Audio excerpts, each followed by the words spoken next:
Fala galera da primeira série do CAV, estou aqui de volta na segunda parte do vídeo para falar um pouco sobre funções de membrana, tá?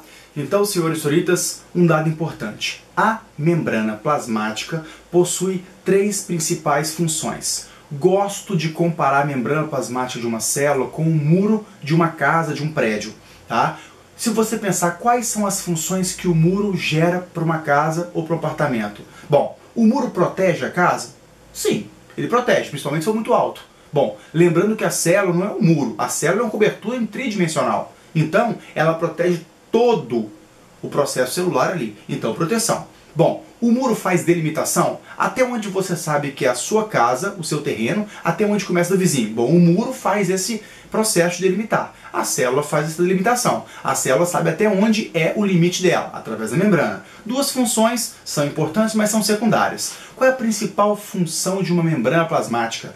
Ela atua como uma espécie de um porteiro, controlando a entrada e a saída de substâncias dela. Tudo bem? Nós dizemos isso numa linguagem mais celular como permeabilidade seletiva.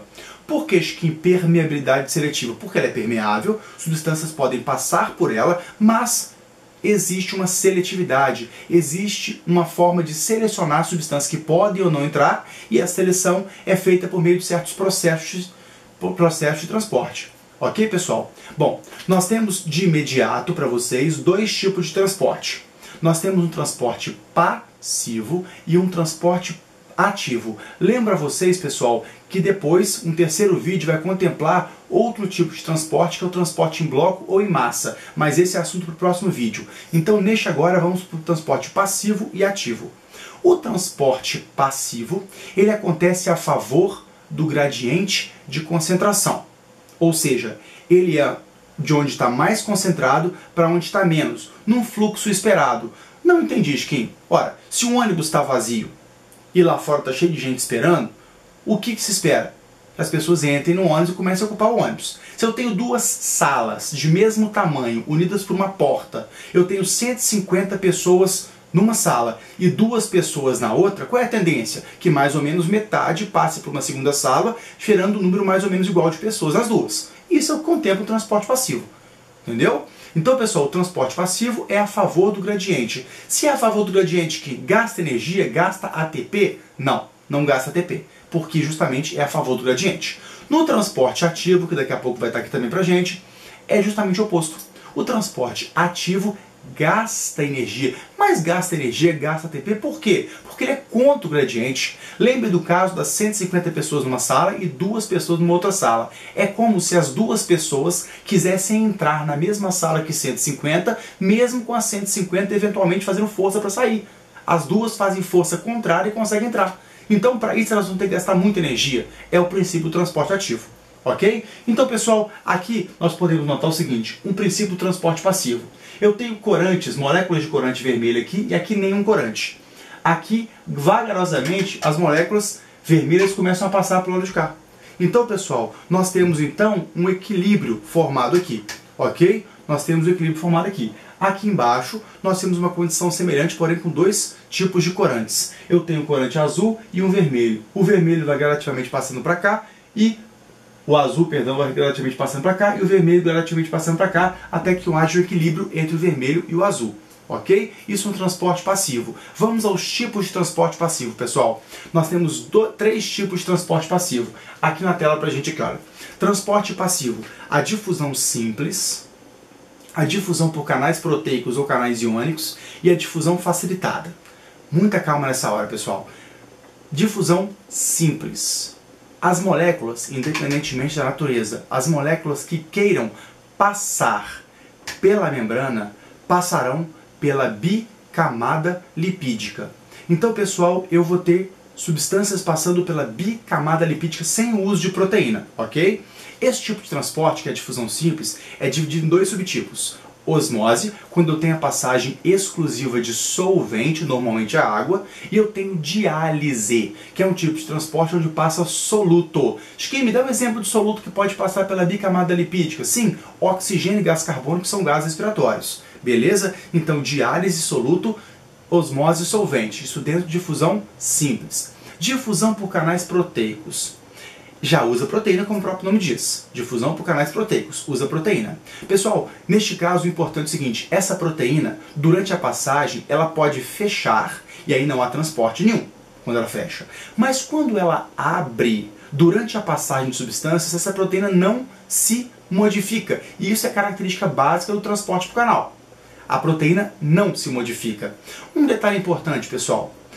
Durante muito tempo chamou a atenção de muitos pesquisadores o fato de que a água, que era para passar de forma lenta, lembrando que a água é polar e o fosfolipídio é anfifílico, então a água teria ou deveria ter, em teoria, dificuldade para passar pela bicamada lipídica. Mas quando se colocava uma célula com diferença de concentração na água, esperando que o transporte fosse lento, acontecia de forma rápida.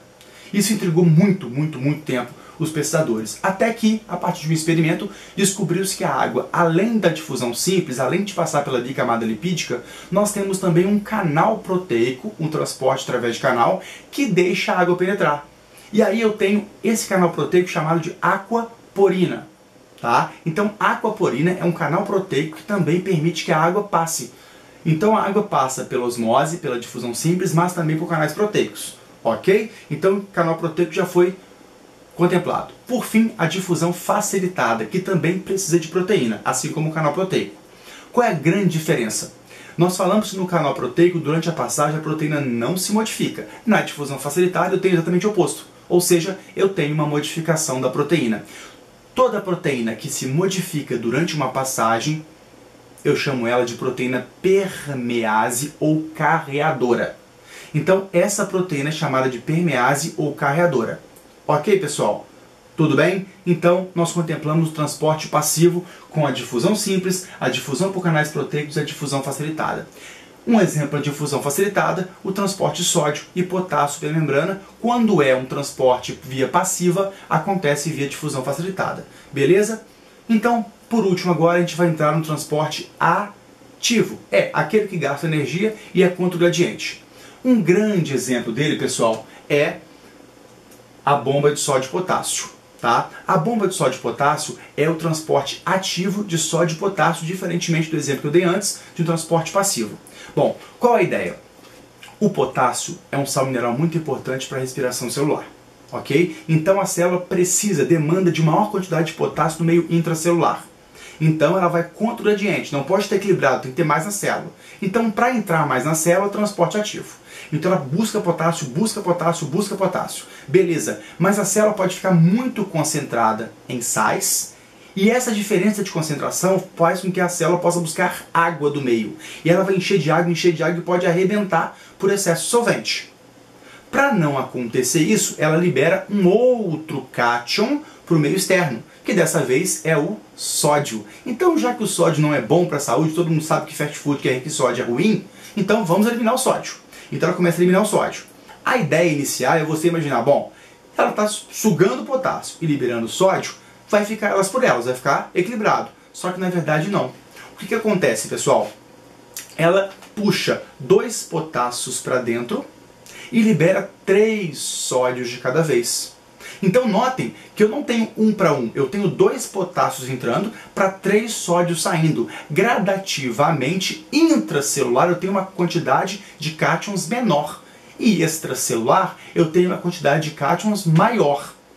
Isso é a famosa bomba de sódio e potássio. Lembrem que o termo bomba normalmente designa um transporte ativo. Então a bomba de sódio e potássio é isso. Isso vai deixar a célula relativamente positiva no meio exterior, por ter mais cátions, e relativamente negativa no meio interior, por ter menos cátions. Isso também nós chamamos de polarização de membrana. Isso nós vamos entrar um pouco mais em detalhes lá em tecido nervoso, lá na frente do curso. Ok, pessoal? Um detalhe importante que eu esqueci de falar. Na osmose, voltemos ao transporte passivo aí, tá? Nós temos um comportamento importante, está aqui esquematizado. Células em diferentes meios. 3 conceitos importantes para você aí, olha. Meio hipertônico, meio isotônico e meio hipotônico. 3 conceitos importantes, tá? Isso acontece basicamente quando eu tenho diferença de concentração entre o meio no qual uma célula está inserida e a própria célula. Quando eu tenho célula isotônica, iso de igual, então o meio e a célula têm a mesma concentração. Não tem problema. Quando eu tenho a célula hipertônica, bom, se a célula é hipertônica e tem maior concentração, é porque o meio tem menor. Então a célula é hipertônica, o meio é hipotônico. E o contrário também acontece. Quando a célula é hipotônica, ela tem menos concentração em sais e, portanto, o meio é hipertônico. Beleza? Então agora, a partir dessa análise, vamos ver as figuras aqui, pessoal. Bom, no primeiro caso eu tenho célula animal. Aqui em cima as hemácias. E embaixo células vegetais, ok? Célula animal, tá? Quando eu coloco em uma solução isotônica, não altera nada. Entra um pouquinho de água, sai um pouquinho de água e vai equilibrado. Tudo bem? Quando eu coloco uma célula em um meio hipotônico, quer dizer que a célula é hipertônica. Se ela é hipertônica, está com muito sal. Quando você come muito sal, te dá vontade de fazer o quê? Tomar água. Então a célula começa a absorver água do meio, e a célula animal não tem parede celular. O fato de não ter parede celular é um problema nessa hora, porque ela vai absorvendo água, vai absorvendo água, vai absorvendo água. Uma hora a célula vai estourar, vai sofrer um processo, atenção, plasmoptise. É o processo que a célula pode romper por excesso de solvente, plasmoptise. Beleza? No último aqui eu tenho exatamente o oposto. A solução é hipertônica, então a célula é hipotônica. Então quem recebe água é o meio. A célula começa a doar água para o meio e ela começa a ficar murcha. Célula animal murcha é uma célula crenada, ok? Crenada. Então célula animal, os três processos contemplados. Célula vegetal em meio isotônico, célula isotônica, meio isotônico, tudo ok. Entra um pouquinho de água, sai um pouquinho de água, não tem problema. Quando eu coloco essa célula no meio hipotônico, a célula está hipertônica. Então ela vai encher de água, Chiquinho, ela vai se romper igual a célula animal? Não, ela tem parede celular. A parede celular segura. Então a célula fica túrgida, cheia, mas não se rompe. Isso é uma vantagem de ter parede celular. E por fim, pessoal, quando eu boto uma célula no meio hipertônico, agora a célula está hipotônica. Então a célula vegetal começa a perder água. E chega num ponto em que a parede celular se desprende da membrana. Na verdade, a membrana que se desprende da parede. E aí, neste caso, nós chamamos de um processo de plasmólise. Plasmólise é quando a membrana plasmática se descola da parede. Chiquinho, e se eu colocar ela num meio mais tranquilo de sais, menos concentrado, essa célula pode voltar a receber água? Sim. Então, um processo de perda de água, onde a membrana se descola da parede, eu tenho plasmólise. E o processo inverso, quando ela recebe água, deplasmólise. Ok, pessoal? Está entendido? Bom, aqui é o momento inicial, tá? É o momento inicial nosso, como a gente falou, da aula invertida, e agora em sala de aula a gente vai trabalhar mesmo com a aplicação do conteúdo. Ok, meus amigos? Muito obrigado. Obrigado pela paciência e audiência, e um forte abraço do Chiquinho. Até o próximo Foca em Mim!